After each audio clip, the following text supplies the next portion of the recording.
안녕하세요, 오핀입니다. 오늘은 금리에 대해서 여러분과 좀 생각해 보려고 합니다. 안녕하세요, 어피입니다. 구독자 알람 해주세요. 진짜 해요, 난. 이제 2008년에 크래시가 오고 정말 오랫동안 불마켓이 진행이 되었죠. 그래서 정말 오랫동안 주식시장이 올랐던 것 같아요. 근데 작년 11월 달 기준으로 내려가기 시작해서 지금 계속해서 하락장이 이어지고 있고, 지금 오늘 녹화하는 날이 9월 26일인데 오늘 엄청나게 떨어졌습니다. 제가 이제 커뮤니티에다도 올렸는데요. 1949년 이후로 지금 채권이 제일 떨어지고 있다고 합니다. 그래서 확실한 하락세가 다시 시작을 했고, 제가 생각했던 것처럼 아마 S&P 500가 3,000대 초반 아니면 2,900대로 내려가고 있는 것 같이 보입니다. 이제 그렇게 떨어지고 있는 이유가 엄청나게 많겠지만 그 중에 제일 큰 이유 중에 하나는 바로 연준 금리가 올라가는 거죠. 그래서 페드가 계속해서 금리를 올리는 거예요. 금리가 굉장히 낮았었죠. 근데 지금 금리를 올리고 있습니다. 그래서 이 페더럴 리저브, 페드에서는 하는 일이 바로 금리를 조정하고 어떻게 보면 물가를 좀 이렇게 조정하고 좀 안정적이게 하는 그런 일을 하고 있는데요. 아마 이 페더럴 리저브가 생긴 게 옛날에 그 경제공황이 오고 미국이 굉장히 어려워지면서 아무래도 어떤 기관을 만들어서 경제를 좀 안전하게 해야 되겠다라는 생각에서 만든 게 바로 이 페더럴 리저브라는 기관인 것 같은데요. 여기서는 이제 금리를 올렸다 내렸다 하는데 그 이유를 좀 여러분과 생각을 해보겠습니다. 이제 페더럴 리저브에서 금리를 올렸다 내렸다 하는 이유는 바로 경제, 특히나 이 물가를 잡기 위해서 그러는 것 같아요. 그래서 만약에 금리를 내리게 되면 아무래도 경제에 돈이 많이 풀리게 되고, 돈이 많이 풀리게 됨으로써 경제가 좀 더 활성화가 되겠죠. 사람들이 돈을 빌리기가 쉬우니까 비즈니스도 많이 하게 되고 사업도 많이 하게 돼서 아무래도 경제가 좀 더 좋아지는 걸 볼 수가 있습니다. 근데 이제 경제가 좋아지긴 좋아지는데 돈이 많이 풀리니까 사람들이 돈을 쓰게 되죠. 이제 그게 경제가 좋아지는 건데, 하여튼 돈을 많이 쓴다는 것은 바로 디맨드가 올라가게 되는 거고, 디맨드가 올라가게 되면 물가가 올라갈 수밖에 없게 되겠죠. 아무래도 계속해서 많이 찍어내고 많이 만들어도 계속해서 돈이 나오고 또 디맨드가 계속해서 높아진다면 당연히 물가가 오를 수밖에 없습니다. 그래서 만약에 경제 활동이 조금 낮아졌다든지 아니면 경제 침체가 왔다든지 하면은 아무래도 금리를 낮춤으로써 돈을 풀게 되고, 그래서 경제를 좀 활성화시키는 그런 일을 하는 것 같습니다. 그리고 이제 금리를 올리게 된다면 아무래도 금리가 올라가면 돈이 좀 이렇게 막히게 되고 돈을 빌리는 사람이 없게 되기 때문에 경제에서 돈이 좀 나가게 되겠죠. 조금 이렇게 타이튼 된다 그러잖아요. 좀 이렇게 쫄리는 상황이 오는 것 같아요. 그래서 경제에서 돈이 나가게 되고, 경제에서 돈이 나가게 된다는 얘기는 경제 활동이 좀 줄어든다는 얘기고, 어떻게 보면 디맨드가 낮아진다는 얘기가 되겠죠. 돈이 없으면 쓸 돈이 없게 되니까 아무래도 경제가 좀 활발하지 않고 조금 이렇게 침체가 되는 상황을 보이게 됩니다. 그래서 디맨드가 없다면 당연히 또 물가는 내려가게 되겠죠. 많이 살려는 사람이 없으면 물가는 내려가게 되어 있습니다. 이제 물가가 올랐을 때는, 요즘 같은 상황이죠. 물가가 많이 올랐을 때는 돈을 좀 이렇게 누르는 작용을 하기 위해서 금리를 올리게 됩니다. 그래서 요즘에 물가가 올랐고, 그로 인해서 페드에서 계속해서 금리를 올리고 있습니다. 요즘에 들어서 이렇게 물가가 많이 오른 데에는 여러 가지 이유가 있겠죠. 지금 역사상 봤을 때도 굉장히 물가가 빠르게 많이 오른 때인데요. 이렇게 된 데는 여러 가지 이유가 있겠지만 제일 먼저 이유가 돈이 좀 많이 풀린 것 같아요. 계속해서 금리가 거의 0에 가까웠고 막 0.08%, 0.07%, 그리고 아마 2019년도, 2018년도에는 거의 0%까지 갔던 적이 있습니다. 그래서 그때는 뭐 워렌 버핏도 돈이 그렇게 많은데도 돈을 우선 빌려놨었죠. 안 쓰면 그냥 다시 갚으면 되니까. 금리가 없기 때문에, 돈 빌리는데 페널티가 없기 때문에 돈을 많이 빌려놨던 그런 때도 있었습니다. 이제 그게 하나의 이유가 되겠고요. 돈이 많이 풀렸던. 그리고 또 하나의 이유는 팬데믹이 오면서 이렇게 사람들에게 돈을 줬잖아요. 전 국민에게 500불씩 주고 저희도 엄청나게 많이 받았습니다. 왜냐하면 애들도 있고 그렇기 때문에 그냥 정부에서 이렇게 돈을 받았기 때문에 굉장히 이 경제, 나라에 돈이 많이 풀렸습니다. 근데 이렇게 풀리게 된 게 미국만 그런 게 아니라 전 세계적으로 돈을 풀었기 때문에 아마 물가가 그렇게 오르지 않았나 생각이 되어집니다. 사람들이 그때 굉장히 많이 쓰게 되고 또 소비를 많이 했죠. 그러면서 이제 소비에서 그치지 않고 주식으로까지 돈이 이렇게 많이 몰려왔던 것 같아요. 그러면서 주가도 엄청나게 올랐었죠. 2020년도 그때 팬데믹이 왔을 때가 이제 확 왔을 때가 3월 달인데요. 그때 이후로 주식이 주가가 엄청나게 올랐습니다. 돈이 거기까지 이제 이렇게 풀린 거죠. 그러면서 이제 2021년도 말에 11월 달 그때에 아무래도 금리를 올린다라는 그런 소문이 퍼지게 되고 또 많이 과열이 되어 있던 주식 시장이 약간은 그 거품이 터지면서 그 두 개가 맞물리면서 이렇게 하락장이 오게 된 것 같습니다. 그런 이제 배경 속에 물가가 엄청나게 오르게 됐고 그리고 팬데믹 이후로 돈이 더 많이 풀리면서 물가가 엄청나게 오르면서 이제 물가를 잡아야 되겠다고 이제 생각을 하면서 이제 페드에서 금리를 올리겠다 얘기를 했었죠. 그러면서 또 하나 더해진 게 아무래도 정권이 바뀌었어요. 이제 옛날에 있었던 보수 정당, 특히 트럼프 같은 경우는 금리를 낮추는 걸 굉장히 원했었죠. 경제가 이렇게 잘 돼야 된다. 그런 생각에 금리를 계속 낮추려는 그런 방책을 좀 이렇게 풀었고요. 지금 같은 경우는 아무래도 좀 진보 정당이고 금리를 좀 이렇게 좀 타이튼해야 된다라는 그러면서 이제 세금을 좀 많이 걷자라는 좀 이렇게 방향이 바뀌게 되면서 그것도 어떻게 보면 주가를 낮추는 이 하락 시장이 온 뭐 한 가지 이유가 될 수가 있을 것 같습니다. 그래서 지금은 어쩔 수 없이 금리를 올릴 수밖에 없는 상황인 것 같아요. 물가가 엄청나게 올랐죠.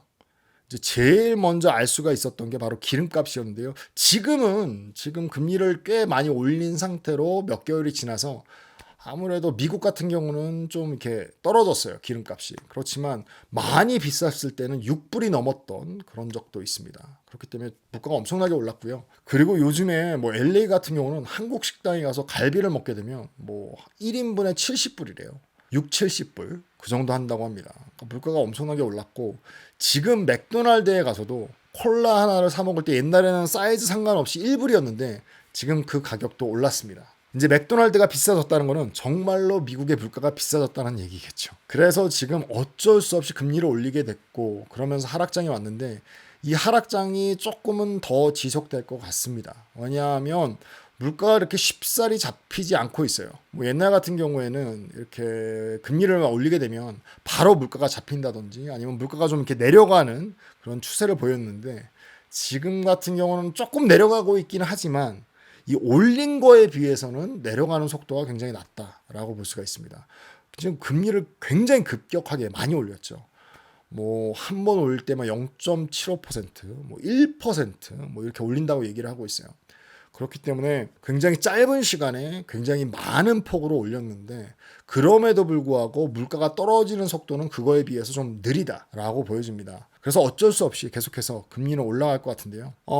지금까지 왔던 금리 이렇게 좀 역사를 좀 볼게요. 이 그래프를 좀 보시겠습니다. 이 그래프를 보시게 되면 한 2005년부터 뭐 한 2004년, 6년 뭐 이때부터 뭐 나오는데요. 이때도 이제 금리가 굉장히 낮았었죠. 그러면서 약간 좀 금리를 올려야 되겠다. 그때 물가가 비싸서 2000년대 초반에 이제 닷컴 버블이 터지고 나서 그러면서 이제 금리를 좀 올리기 시작했죠.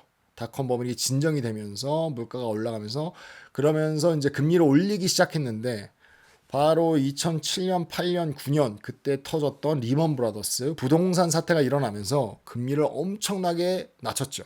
그때 집값이 엄청나게 떨어지고 아무도 집을 안 사고 엄청난 리세션이 왔기 때문에 사람들이 거의 경제 활동을 안 했죠. 많은 사람들이 그냥 막 다 잘렸어요. 그렇기 때문에 경제가 굉장히 침체되면서 안 되겠다. 그러면서 이제 금리를 엄청나게 낮춥니다. 그래서 그 금리를 낮춘 상태로 계속 가다가 2015년서부터 금리를 또 올리기 시작해요. 아무래도 다시 좀 이렇게 경제가 좋아지면서 물가도 올라가면서 그렇게 돼서 이렇게 올리기 시작하는데 그런데 이제 경제 활동이 좀 낮아지면서 그때도 약간 이 경제 시장이 확 떨어졌을 때가 있었는데 그때 우려해서 그리고 그때가 이제 트럼프가 대통령이었을 때예요. 그래서 빨리 낮춰라. 경제가 나빠지겠다. 그래서 엄청나게 또 금리를 낮춥니다. 그것도 빠른 시간 내에. 그래서 지금 팬데믹 오면서도 낮추고 계속 낮춰서 거의 0.08%에서 0.07%를 계속 유지하고 있었어요. 2020년서부터 2019년 말 중순 그때부터 지금까지. 그러다가 2021년도 말부터 올리기 시작을 합니다. 뭐 올린다고 말은 나왔는데 정말로 올린 거는 2022년도 올해 들어서 3월 달부터 진짜로 올리기 시작하죠. 그러면서 지금 굉장히 빠른 속도로 올라가요. 지금 이 속도로 보시면 2015년도에 올라갔던 건 좀 이렇게 경사가 있는데 지금은 뭐 거의 수직 상승입니다. 엄청나게 빨리 올리고 있어요. 그래서 지금 많이 올린 상태고 지금 계속해서 주가는 떨어지고 있습니다. 아무래도 이 금리라는 것은 이 주가에 있어서 중력과 같은 거죠. 그래서 금리가 높아지면 높아질수록 중력은 세지고 중력이 세지면 세질수록 이 주가는 떨어지게 돼 있죠. 무겁게 이렇게 떨어지게 돼 있습니다. 그래서 지금 금리가 어느 정도 되는지 한번 보겠습니다. 보시면 지금 9월 21일 기준으로 연준금리가 3%에서 3.25%예요. 그래서 계속해서 0.75%씩 올렸어요. 한 두 번인가 세 번. 그리고 지금 올린 게 다섯 번째입니다. 이 9월 21일 날 올린 게. 그래서 주가가 엄청나게 떨어졌죠. 그러면서 또 오늘이 월요일인데 아마 더 올려야 된다고 얘기를 하는 사람이 많았고 페더럴 리저브에서도 그런 어떤 좀 약간 뉘앙스를 보였어요. 그래서 오늘도 엄청나게 주가가 떨어졌습니다. 그래서 아마 S&P 500가 떨어졌을 때가 2,930불 그 정도로 떨어졌을 때가 있었는데 그거를 뚫고 더 내려가고 있는 것 같습니다. 그래서 또 다시 이제 하락 그리고 최저점을 돌파하고 있는 중이죠. 오늘. 그렇다면 이 금리를 언제까지 올릴까? 아니면 얼마까지 올릴까? 이제 그게 좀 관건이 될 텐데요. 제가 찾은 리포트에는 이렇게 나와 있습니다. 같이 보시면 이제 이거는 트레이딩 이코노믹스라는 데인데요. 뭐 꽤 유명한 데고 뭐 괜찮은 웹사이트입니다. 그래서 거기에 보시게 되면 지금 금리가 3.25% 되는데 2023년도 그때는 4.75까지 올리지 않을까라고 얘기를 하고 있어요. 엄청나게 올라가는 거죠. 그리고 2024년도에는 4%로 다시 낮아질 것 같다라는 예측을 내놨습니다. 경제 모델을 내놨어요. 그래서 지금부터 1%에서 많게는 1.5%를 더 올릴 수도 있겠다라는 뭐 그런 얘기가 나오고 있습니다.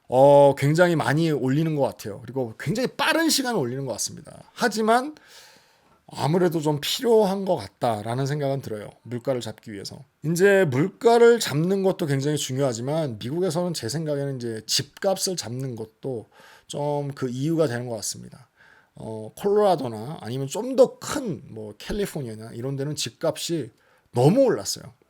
그렇기 때문에 이제 정부에서 나오는 얘기도 그렇고 아니면 많은 애널리스트들이 하는 얘기가 물가를 잡는다는 것은 집값을 잡는다는 것이고 집값을 잡는다는 것은 제일 좋은 방법은 아무래도 금리를 올리는 것이고 아마 집값이 좀 잡히게 되면 한 1, 2년 안으로 좀 안정이 된다면 그래도 거품을 좀 이렇게 걷어낸다면 그때부터는 약간 금리 올리는 것을 막지 않을까 그런 생각도 해봅니다. 이제 제 뇌피셜인데 아무래도 이 정부 입장에서는 특히나 미국 정부 입장에서는 주가를 잡기 위해서 이렇게 금리를 올리지는 않아요. 뭐 주식을 하는 사람들이 많기는 하지만 그래도 이 서민들 그리고 그냥 이렇게 평균 사람들을 위한 것은 어떤 주가를 잡는다기보다는 정말 그 사람들을 위한다는 것은 집값을 잡는 거죠. 집값이 너무 올라가 있기 때문에 좀 집값을 잡겠다. 그런 이유가 더 큰 것 같습니다. 그래서 아마 집값이 좀 이렇게 내려준다면 조금 이렇게 안정이 된다면 그렇게 된다면 모든 것을 좀 이렇게 좀 더 나아지게 하지 않을까. 다시 뭐 이렇게 금리를 내리지 않을까라는 생각도 해봅니다. 여기서도 그 좀 아까 보신 트레이딩 에코노믹스 거기서도 보시면 알겠지만 2024년도에는 4%로 낮출 것이다 라는 예측이 나오고 있습니다. 그래서 우리 투자자들은 어떻게 생각을 해야 될까? 지금부터 적어도 1%에서 1.5%는 정말 올린다. 이 금리를 계속 올린다라고 볼 수가 있겠죠. 그렇다는 얘기는 아직도 떨어질 길이 남아있다. 더 떨어질 것 같다. 라는 생각을 조심히 한번 해봅니다. 여러 번 말씀드리지만 제 개인적인 생각에는 지표가 뭐 한 3,000포인트 그 초반대로 가면 그때부터는 좀 이렇게 어떻게 보면 반등하지 않을까. 아니면 2,900. 제 개인적인 생각에는 정말은 한 2,900 초반대 아니면 2,800 초반대까지도 가지 않을까라는 생각을 조심히 해봅니다. 지금 이 금리 올리는 제롬 파월이라는 사람이 굉장히 보수적인 사람이고, 그리고 기회가 왔을 때 좀 제대로 해놓겠다라는 마인드가 있는 사람이에요. 그래서 지금 올리는 김에, 이 금리를 올리는 김에 아무래도 뉴트럴로 해놓겠다. 이 뭐 집값이나 물가나 모든 것을 뉴트럴로 해놓겠다. 라는 어떤 그런 생각을 갖고 있는 사람인 것 같습니다. 제가 지금 읽고 있는 책에도 뭐 그런 얘기를 많이 해요. 제롬 파월은 약간 보수적이고, 여기까지만 내리면 되지 않을까, 남들이 그렇게 생각할 때 이 사람은 조금 더 가자, 가는 김에 더 가자 라는 얘기를 많이 하는 것 같습니다. 옛날부터 그래왔던 것 같아요. 그래서 아무리 봐도 쉽사리 금리를 내리지는 않을 것 같습니다. 그리고 그 얘기는 좀 더 주가는 내려갈 길이 있다, 조금 더 내려갈 여지가 있다 라고 보여집니다. 네, 오늘은 연준 금리에 대해서 여러분과 좀 얘기를 해봤습니다. 그리고 제가 읽는 책에서 제롬 파월이 나오는데, 그 책 다 읽으면 또 한 번 이 제롬 파월이 누구인지를 여러분과 조금 더 생각해 보기로 하고요. 오늘 영상이 여러분께 조금이나마 도움이 됐으면 좋겠습니다. 지금까지 OPD였습니다. 감사합니다.